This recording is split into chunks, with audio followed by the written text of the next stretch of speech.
So we have two wines here.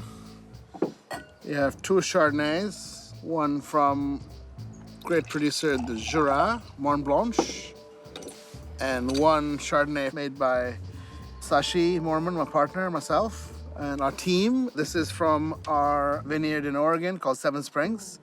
This is Sumam, which is a single parcel. Started making wine with Sashi here in 2014 in Oregon. And we both are fans of wines from Burgundy, from Jura, from Savoie. So, you know, our style, our winemaking style is definitely geared towards those regions. And Chardonnay, you definitely kind of have to look up to Burgundy and Jura. So here we have a wine from Jura, one wine from what we made. Stylistically, we look at the Jura and Burgundy as the kind of wine we make. The élevage, the aging of both these wines are very similar. The way they're made, the use of sulfur, farming, they're very, very similar. Of course, soils are totally different. We have clay limestone here in Mont Blanche. As the name says, Mont Blanche, so Mont is the limestone. And here is volcanic soil, so very different soil types, but everything else is similar. So, and 16 being a good vintage in the Jura and 17 being also a very good vintage in Oregon, the Willamette Valley and the Yosemite Hills. And even though stylistically the wines are similar, of course they're very different.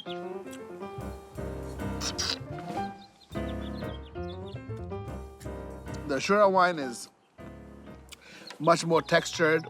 You know, you get that soft, creamy note. You get that kind of honeyed pear, a little bit of that kind of waxy note. This wine is also has a long élevage and has maybe no sulfur or very little sulfur. Our wine also gets a little bit of sulfur only at bottling. 17 was a cool vintage here in Oregon, and 16 was somewhat kind of, I wouldn't say it's cool, but it was a wet. It was a good vintage in the Jura. Not the greatest in it, but very good vintage. Very different.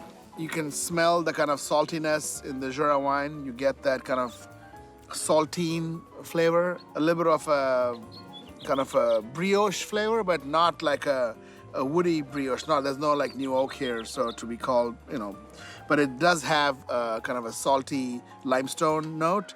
And in the Oregon wine, in the Sumam, you get some more reductive notes. It's more on the lemon lime side. It's still very fresh, very young. This was a very low pH vintage. Sumam is usually always very, very taut, and it needs 4 or 5 years to really kind of expand. But in a blind tasting, I could mistake both wines to be the other. I could mistake the Sumam to be from Europe, and I could mistake the Jura wine, the Mont Blanche, to be from Burgundy, for example.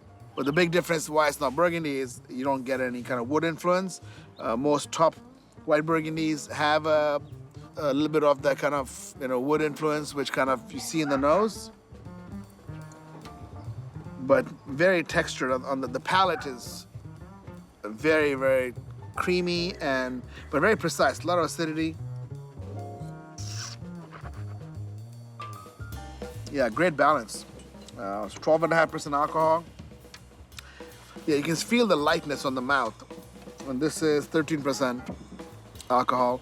No, it's really cool because for me, coming from a sommelier background, tasting a lot of these wines, and then producing our own wine, me and Sashi have tasted a lot of these wines together.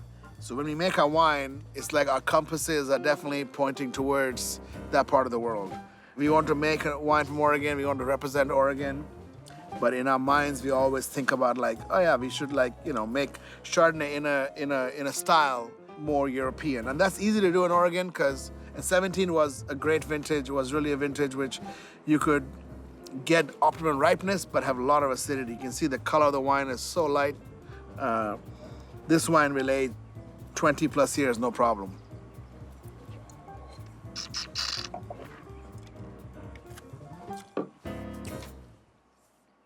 Chardonnay is a fairly neutral grape. You can get it taste like brioche popcorn and full of oak and vanilla flavors. You can do that, or you can make it into a very lean, fresh, you know, crunchy style, maybe more Chablisienne style. And these both wines in the middle. Burgundy would have, a 16 Burgundy would have the similar opulence, but maybe a little bit more generosity on the nose. Santa Barbara County, the wines here would be kind of more in this style, more in the Jura style, more kind of salty because the ocean is so close, and you get that kind of influence of the fog, and that kind of accentuates the flavors of that kind of, pear, lemon, and definitely that added layer of saltiness which comes from the fog. The ocean is just a few miles away from vineyards in Santa Rita Hills. For example, the ocean from this vineyard is like maybe like 60 or 70 miles away. And you don't really get that kind of salty character. You get more of that, lemon lime. Chardonnay can be lemon lime to extreme brioche pear, depending on how you make it. But we would like to make our wine more in the lean and fresh style. I mean, if I had a Burgundy in the middle here and had all three blind, it would be very hard to tell which one is Burgundy, which one is Jura, which one is our Oregon wine, or a Santa Rita wine. But as the alcohol goes higher, the acidity goes lower, it'd be easy to tell which is the New World and Old World. But in this case, if I did have it blind, it would be really hard to tell.